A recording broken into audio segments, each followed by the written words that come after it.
성경 찾아서 함께 읽겠습니다. 11장 누가복음 11장에 누가복음 11장 37절 37절부터 44절까지입니다.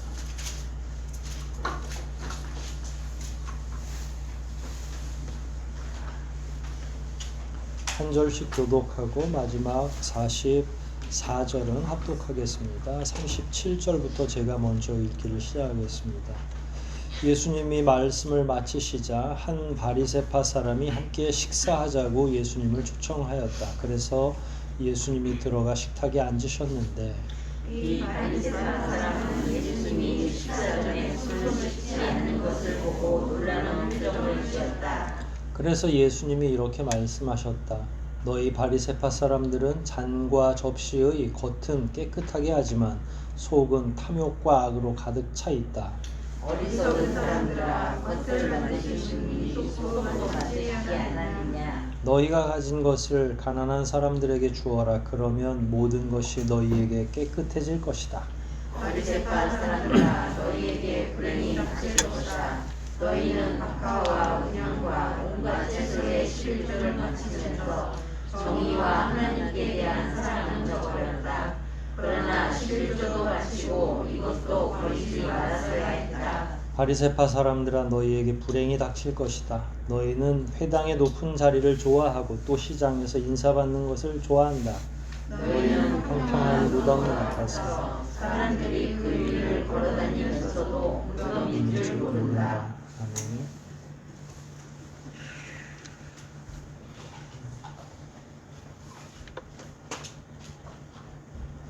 바리새파 사람이 예수님께 식사 초대를 했죠. 이유는 알 수 없어요. 근데 뒤에서 예수님이 하신 말씀의 전체의 맥락을 훑어보면 왜 초대했을까? 왜 초대했을까요? 43절에 너희는 회당의 높은 자리를 좋아하고 또 시장에서 인사받는 것을 좋아한다. 초대한 이유가 요 안에 포함되어 있죠. 왜 초대했을까요?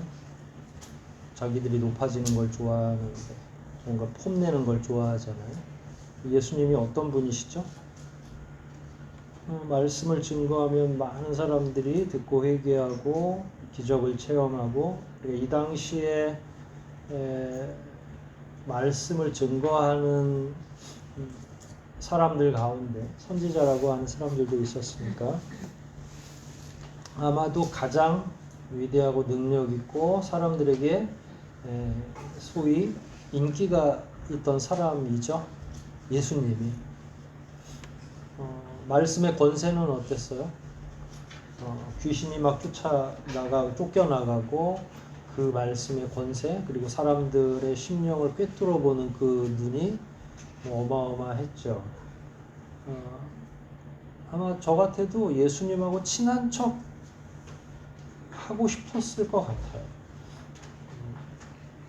제자들이 좀 순진해서 그렇지 이런 분의 옆에 같이 다닌다고 하는 건 으쓱할 일이잖아요. 여러분 가운데 혹시 국회의원 아는 분이 있을까요? 여러분들의 친척, 여러분들의 알면 아마 또 내가 누구누구 의원 잘 안다고.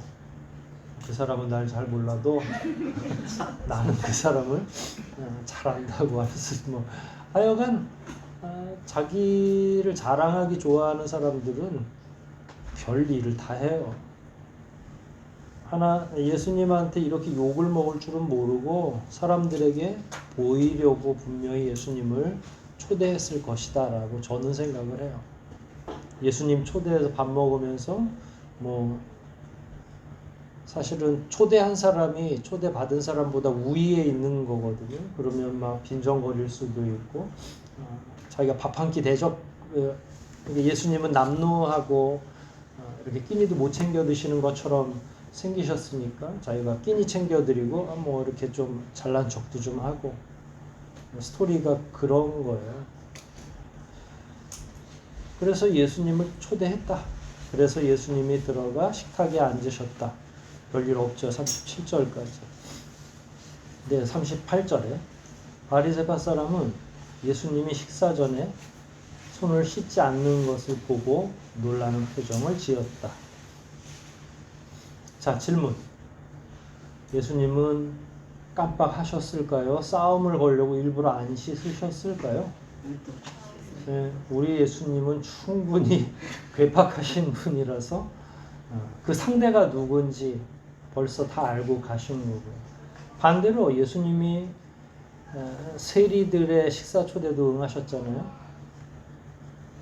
예수님은 뭔가 꼬투리를 잡으려고 그들하고 식사하지 않았어요. 그 자리에 창녀도 있고 또 세금 거두는 세리들도 잔뜩 있고 사람들이 손가락질하는 그 당시에 죄인들이 득실득실 하지만 주님은 아마도 가장 겸손한 모습으로 왜냐면 그 초대한 자들이 원래 힘을 갖는데 이 자들은 초대한 자들로서 힘이 없는 자들이잖아요. 사람들이 다 죄인이라고 하는 그러니까 그런 곳에 가서는 오히려 주님이 그들의 심령에 상처를 주기보단 뭔가 다른 방식으로 교화하고 교훈할 수 있는 그 따스함이 있으신 분이니까 주님은 가려서 행동하신다. 의도를 명확히 해야 본문이 정확하게 해석이 될 거잖아요. 아니면 예수님이 뭐 매너와 에티켓도 없는 분인데 저는 그렇게 생각하지 않아요. 그래서 주님은 일부러 손을 안 씻으셨다. 왜냐하면 바리새인이라면 반드시 이 문제를 가지고 예수님에게 공격할 거든 하거든 아니면 뭐 다른 방식의 분명히 예수님이 이제 먼저 말씀을 하시는데 말씀하시기 전에 바리새인들은 다른 식으로라도 예수님의 손 안 씻는 걸 이렇게 짚고 넘어갔을 것이다 이렇게 생각해요. 바리새인은 어떤 사람들인가요? 바리새라고 하는 파리사이라고 하는 건 분리됐다라는 말이에요. 그 분리주의자들이에요. 뭐하고 분리를 하나요? 세상의 죄와 더러운 것과 분리한다. 이게 언제부터 이런 사람들이 생겼을까요? 포로기 이후부터. 우리 지금 예레미야 애가 배우고 있잖아요. 그러니까 그걸 갔다 오고 이스라엘의 나름대로 처음에 일종의 회개운동 같은 게 벌어진 거예요. 우리 이렇게 살면 안 되겠구나. 잘못하면 또 어떻게 돼요? 잡혀갔다가 또 오겠구나. 그러면 어떻게 하면 좋겠니? 우리 거룩하게 구별되게 살자. 그래서 구별하자라는 구별파가 생긴 거예요. 그 구별파 이름이 뭐라고요? 바리새파다. 이 사람들은 성경에 나오는 대부분을 다 그대로 믿어요. 부활도 믿고 영적인 세계가 있다는 것도 믿고 그 다음에 그러기 위해서 이 땅에서 거룩하게 살아야 된다라고 하는 신조로. 그러면은 지금 얘기한 것만 놓고 보면 나쁜 파 같아요? 좋은 파 같아요? 좋은 파죠. 당연히.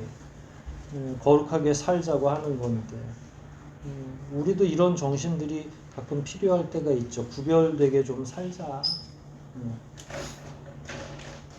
그러니 처음에는 이 사람들이 그렇게 구별파로서 구별되게 살자라는 것에 충실했는데 어느 파든지 시간이 자꾸 이렇게 경과하게 되면 어떻게 돼요? 변질이 되죠. 기름도 오래 놔두면 썩고 뭐든지 다 그런 거예요. 변질이 안 되려면 어떻게 해야 되는 줄 아세요? 개혁이라고 해요. 자기 개혁을 하는 거죠. 그 가죽 혁자 일종의 채찍 혁자를 쓰거든요. 개혁이라고 하는 거.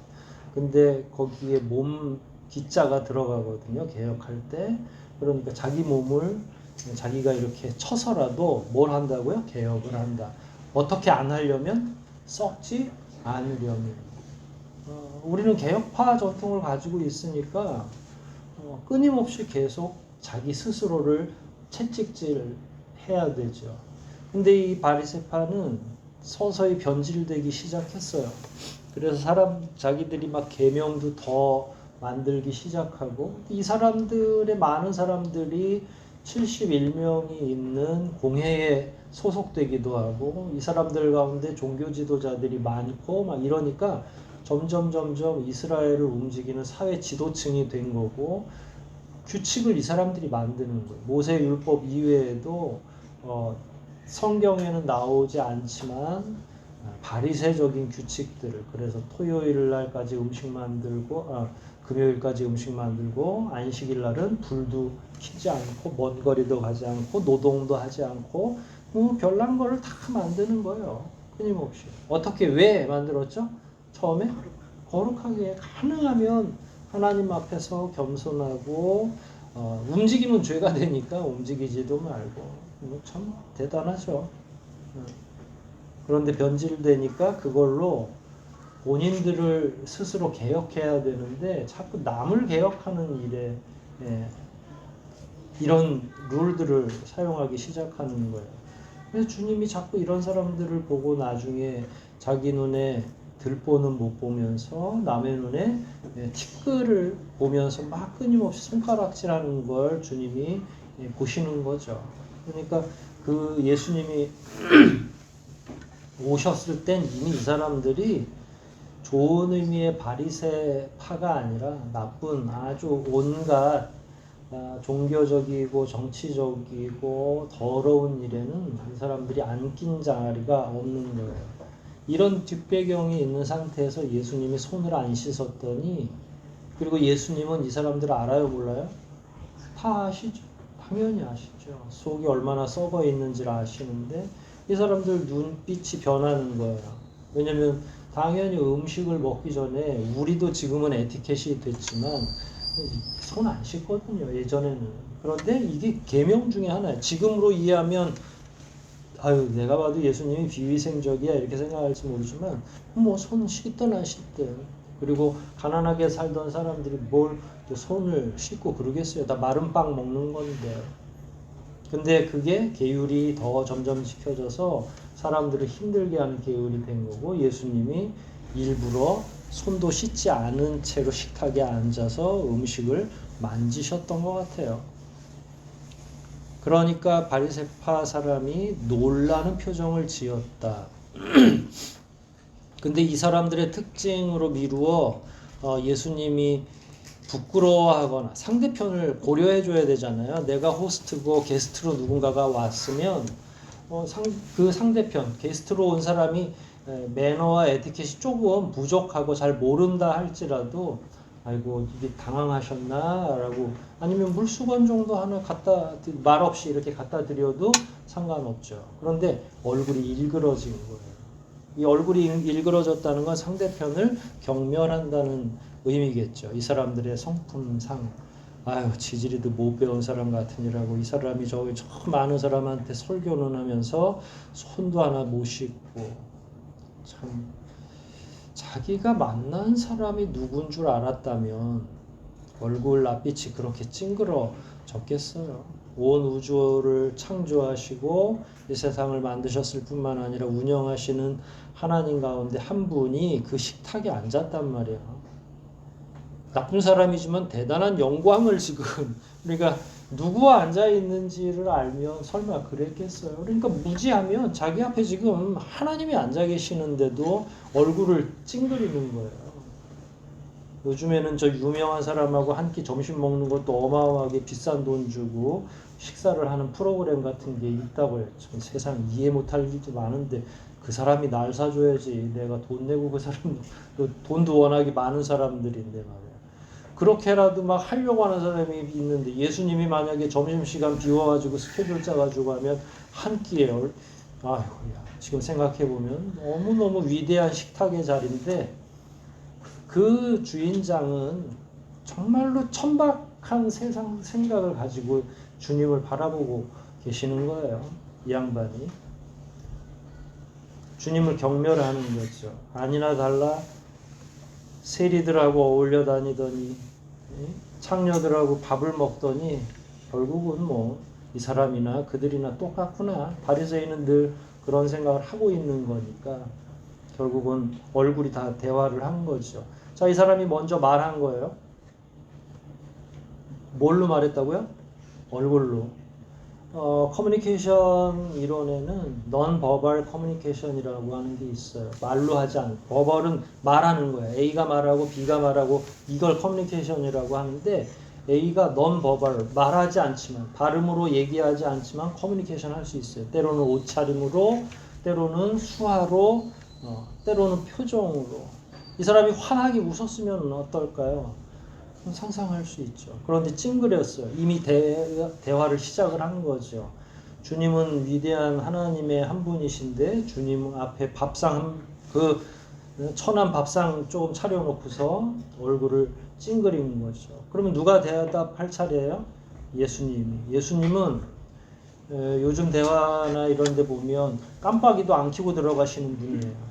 경고하지도 않고 바로 들어야죠. 39절 같이 읽을게요. 시작. 그래서 예수님이 이렇게 말씀하셨다. 너희 바리새파 사람들은 잔과 접시에 것을 생각하나 속은 불과 악으로 가득 차 있다. 이게 이제 결론인데 아주 그냥 말머리에 바로 시작을 하신 거예요. 근데 예수님이 먼저 얘기한 게 아니라고 말씀드렸죠. 그 사람이 벌써 이미 표정으로 다 얘기를 했고 예수님이 그 표정에 대한 대답이에요.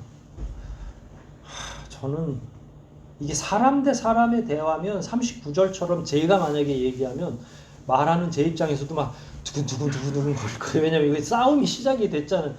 여러분 그리스도인은 싸움 못합니다. 남한테 나쁜 소리 하는데도 막 그 심장이 뛰는 거거든요. 주님은 눈 하나 깜짝하지 않으시죠.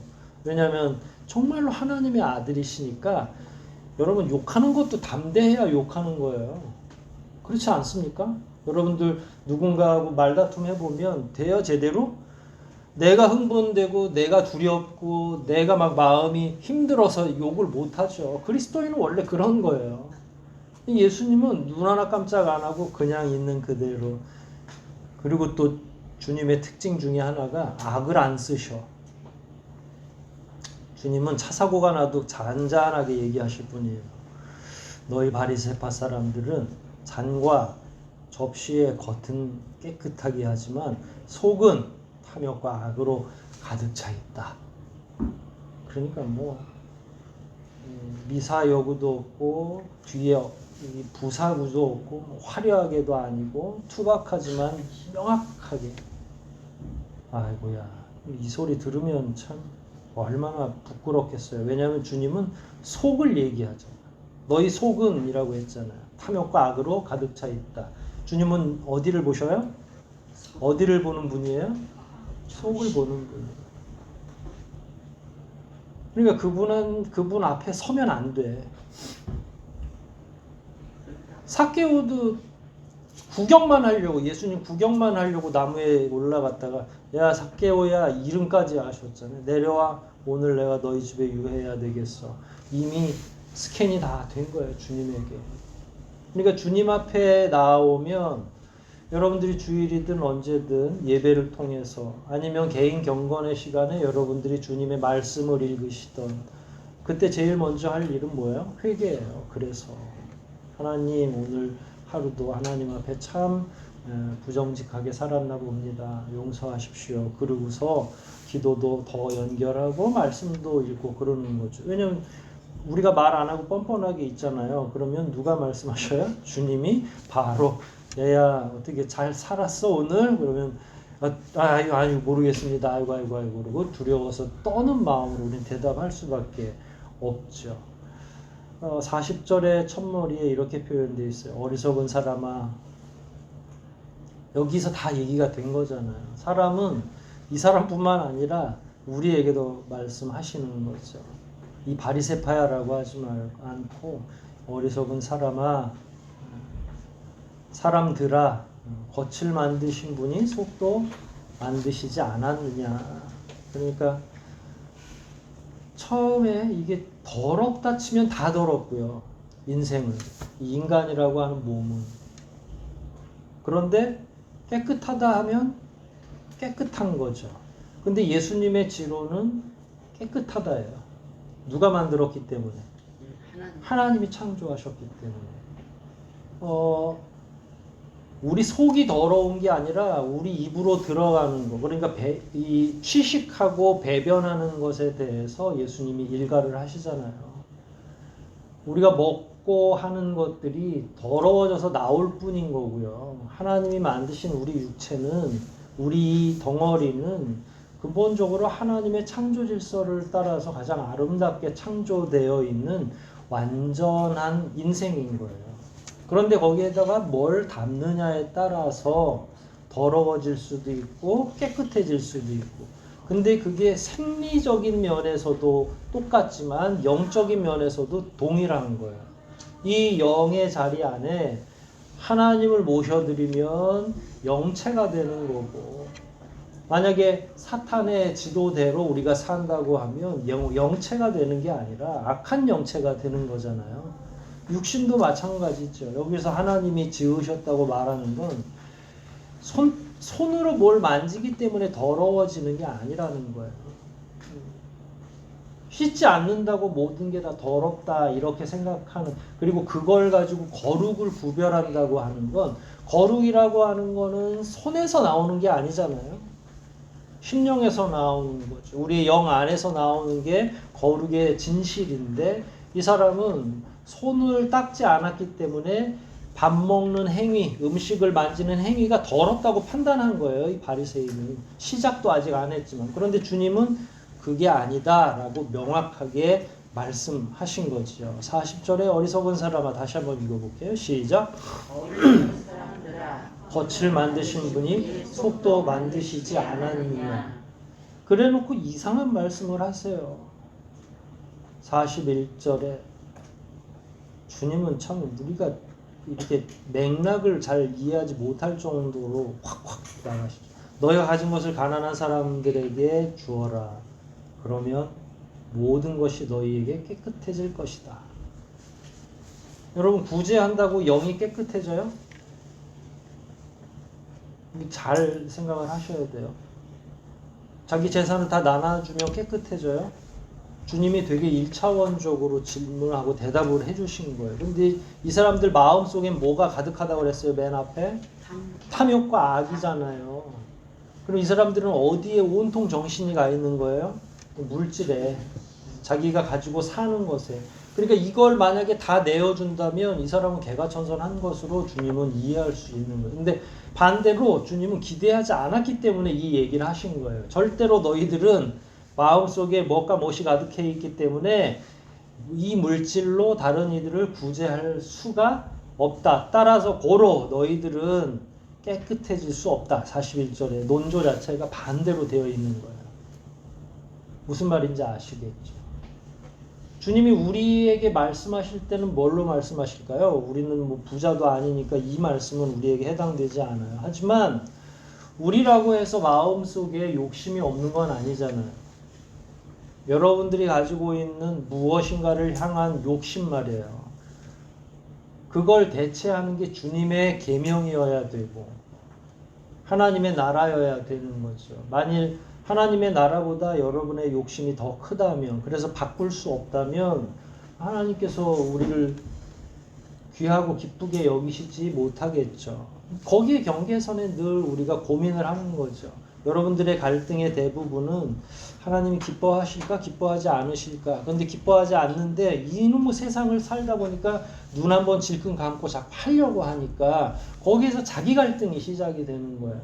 물론 여러분들을 향해서 주님이 바리새인들처럼 이렇게 강한 어조로 야단치시지는 않을 거예요. 왜냐하면 우리가 그 정도로 영혼을 팔면서까지 지금 살아가고 있지는 않지만, 그럼에도 불구하고 믿는 자로서 만약에 이런 갈등들이 내면에 존재한다고 하면 빨리 해소하는 게 좋겠죠. 아, 내가 욕심이 너무 많구나. 자기 욕심을 줄이면 행복이 훨씬 더 많아져요. 주님이 지금 그걸 얘기하시는 거예요. 너희 모든 너희 가진 것을 가난한 사람들에게 주어라. 그러면 모든 것이 너희에게 깨끗해질 것이다라고 하는 건 맞는 말인 거였죠. 적어도 이 사람들에게. 왜냐하면 이 사람들은 자기의 영혼을 거기다 걸고 있기 때문에, 만약에 그걸 정말로 줄 정도로 주님과의 만남과 주님과의 대화, 주님이 말씀해 주신 이 권면을 받아들인다면 이 사람은 변화할 수 있는 사람인 거예요. 아까 얘기했죠. 삭개오 같은 사람. 변화했어요, 안 했어요? 어떻게 했죠? 예, 다 모든 사람에게 100% 주고 나눠주고 그 다음에 뭐 더 만약에 필요하면 막 4배나 갚겠나이다 이렇게 확약을 하잖아요. 그 사람은 자기 물질을 던지고서 주님의 표현대로라면 깨끗해지는 것을 선택한 거죠. 그러니까 가능한 일이에요. 주님이 거짓말을 하는 게 아니라.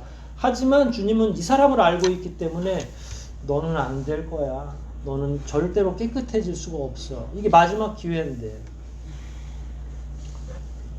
사람들은 시간에 따라서 기차표가 점점 아마 그 연예인들 공연도 좀 비슷하리라 생각해요. 제가 한 번도 그렇게 표를 사본 적이 없어요.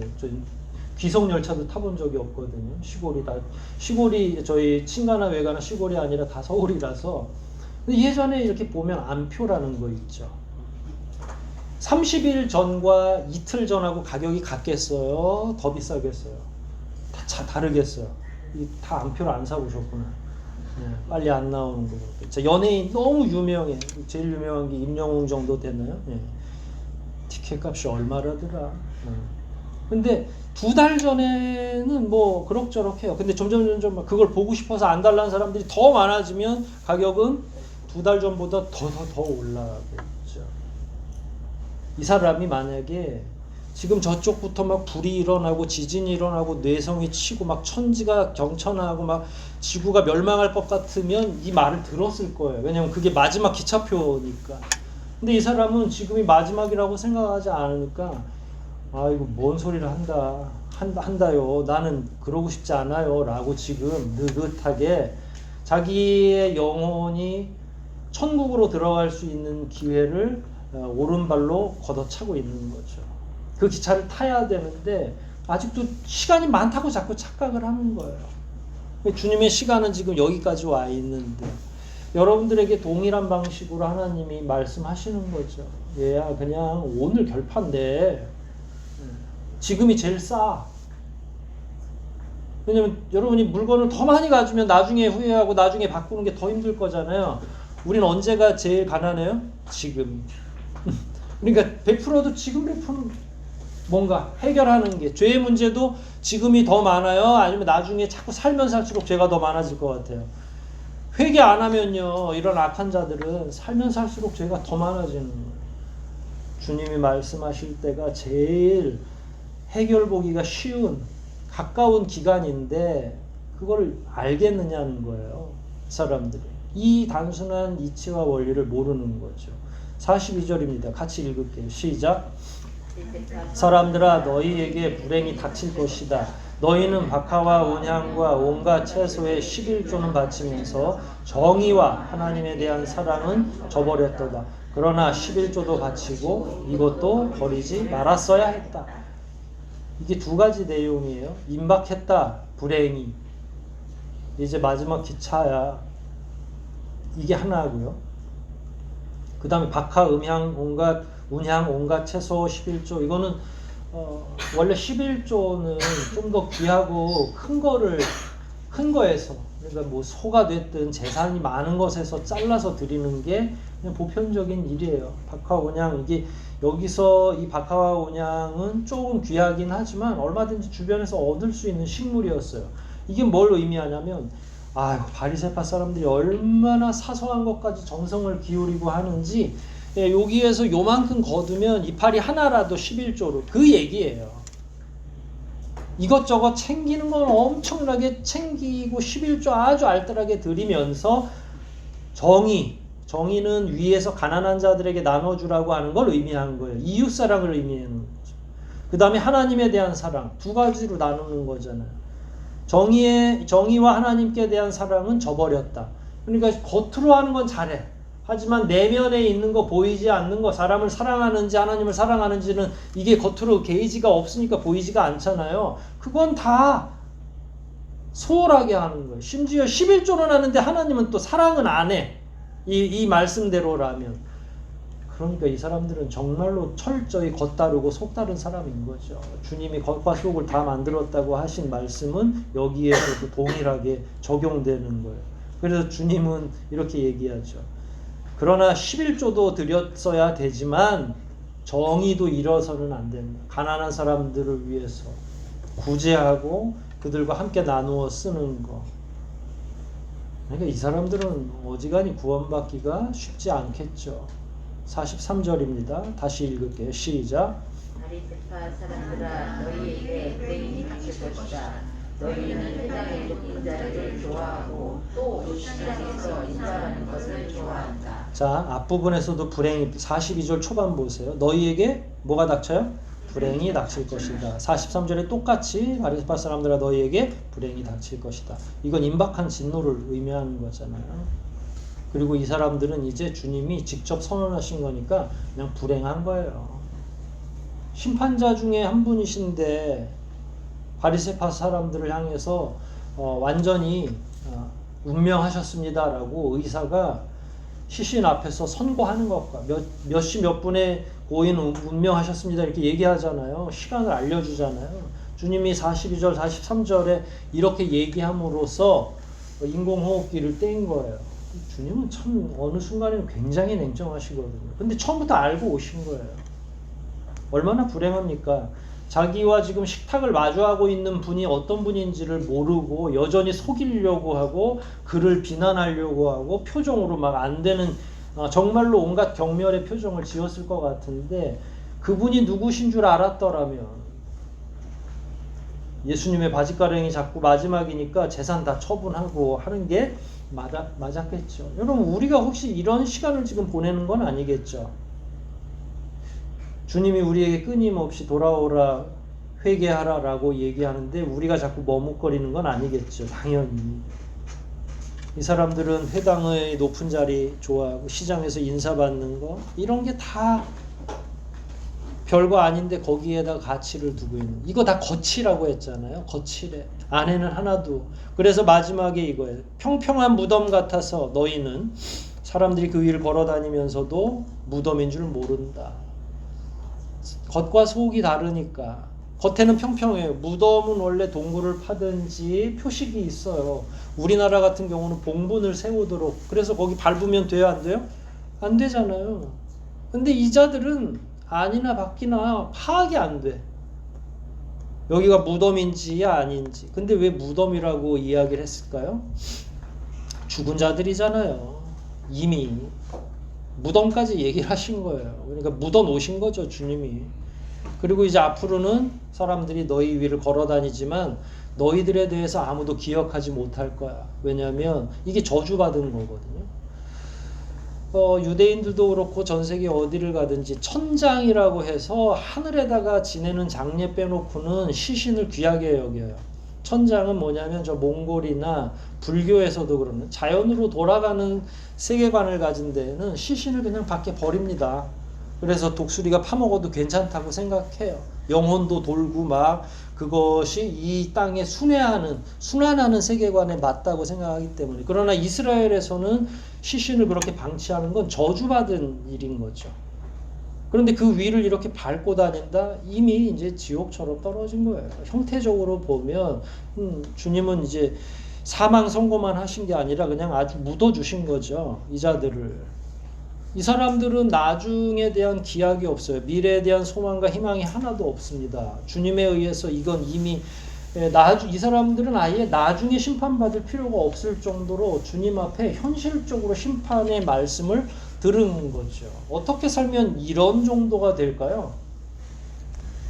오늘날 기독교도 이런 야단을 맞기에 충분하죠. 교회가 끊임없이 탐욕스럽게 건물 중심으로 사고를 하기 시작할 때 그리스도인들 개개인이 자기의 부와 명예 근데 여기 우리가 좋아하는 거 꽤 많더라고요. 회당의 높은 자리, 자기의 권세나 권위적인 거, 그 다음에 시장에서 사람들한테 어험하고 인사받는 거 이게 우리가 지금 현재 권세가 별로 없어서 그렇지 그렇다고 우리가 그런 욕망 자체가 없는 건 아니거든요. 인간들은 다 물질에 대한 욕망, 자리에 대한 이 권세에 대한 욕망 누구나 다 있어요, 없어요? 있죠. 틈만 나면 우리는 진급해야 되고 더 높은 자리에 올라가야 되고 그렇게 해서 사람들한테 인사받는 걸 좋아하는 게 우리니까, 교회니까.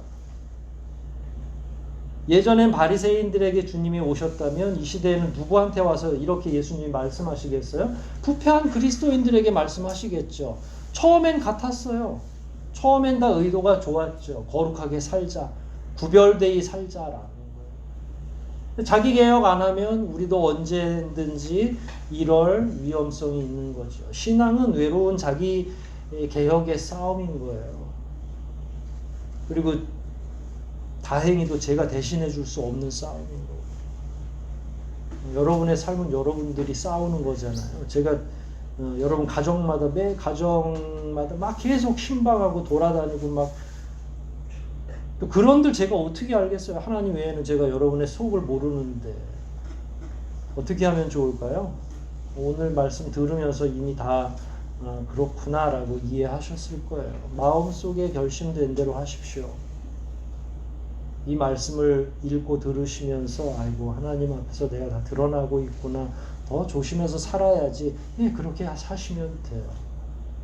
본문이 별다른 더 이상한 걸 우리에게 요구하는 게 아니라 자기 삶 속에서 끊임없이 정의와 하나님 사랑하는 걸 실천하라고 가르치고 계시니까 우리 역시 이웃을 바라보면서 그들을 생각하고 나누어 주면서 하나님도 사랑하고 그래서 그 둘이 균형을 이루면서 그게 11조의 정신이고 이웃사랑의 정신 아니겠어요? 그와 같은 정리된 생각이 여러분들 가운데 함께 있고 결국 이런 말씀은 매일매일 묵상하면서 살 수밖에 없죠. 하나님 엇나가고 있는 저의 생각을 정리시켜 주십시오. 제가 혹시 다른 것에 욕망하고 있지는 않습니까? 그걸 다 깨트려 버리고 내가 가지고 있는 건 나누어 주고 하나님만 사랑하게 도와주십시오. 이렇게 간단하지만 굉장히 중요한 기도가 주님이 여러분들을 식탁에 초대했을 때 그렇게 당연히 우리 삶을 보여드려야 되니까 이런 말씀들 생각하시면서 이번 한 주도 넉넉하게 승리하시기를 주의 이름으로 축복합니다. 우리 말씀들 생각하면서 한번 기도하십시다. 바리새파 사람이 알량한 생각으로 주님을 초대했죠. 그러는 가운데 예수님이 하나하나 다 짚어가면서 그 사람이 구원받을 만한 방법을 설명드렸지만 결국 받아들이지 못하죠. 주님이 동일한 말씀으로 오늘 우리에게 말씀하십니다. 우리가 가지고 있는 어리석은 욕망 내려놓고 사람들을 더 사랑하고 하나님께 충성하고 사랑할 수 있는 그런 자리에 계속 머물라고 요청하십니다. 그와 같이 살게 해달라고 용기도 지혜도 달라고 통성으로 함께 기도하시겠습니다.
하나님 아버지, 좀 더 단순하게 생각하게 도와주시옵소서. 주님 믿는 것이 다름이 아니라 정의를 실천하고 하나님을 사랑하는 것임을 또 배웁니다. 어리석은 것에 우리의 최선을 다하지 않게 도와주시고 주님이 끊임없이 우리에게 주시는 그 메시지들을 잘 기억하여 자기 스스로를 잘 쳐서 복종케 하며 날마다 개혁신자의 삶을 살게 도와주시옵소서. 자기 변화 없이 영생이 없는 것을 압니다. 누구든지 인생은 누구를 막론하고 고여 있으면 썩게 되는 것을 잘 기억하여 하나님 앞에 매일매일 자기 스스로를 겸비하며 살아가게 도와주시옵소서. 그리하여 다음 주에 만날 때에는 더 확실한 믿음 아래 하나님을 경배하고 위대하신 그 능력을 경험하고 돌아와 예배하게 도와주시옵소서. 돌아가는 발걸음 인도하시고 우중의 어려움 없도록 도와주시고 우리의 삶 모든 부분을 하나님께서 인도하여 주시기를 간절히 소원하오며 우리의 구원자 되시는 예수님의 이름으로 기도하옵나이다. 아멘.